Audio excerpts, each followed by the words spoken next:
So it's fig season and we're getting figs every day. Donna's the real fig lover. I like them, but she really loves them. And she's out of town.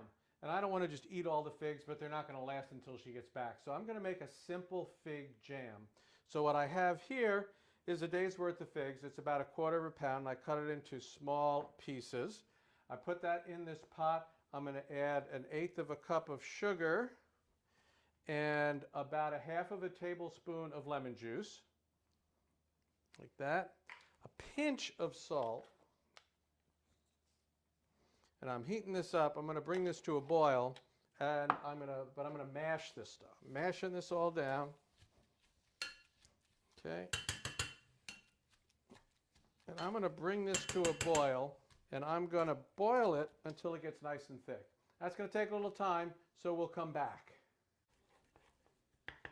Okay, so while you were away and I was stirring and mashing and mashing and stirring, I got inspired.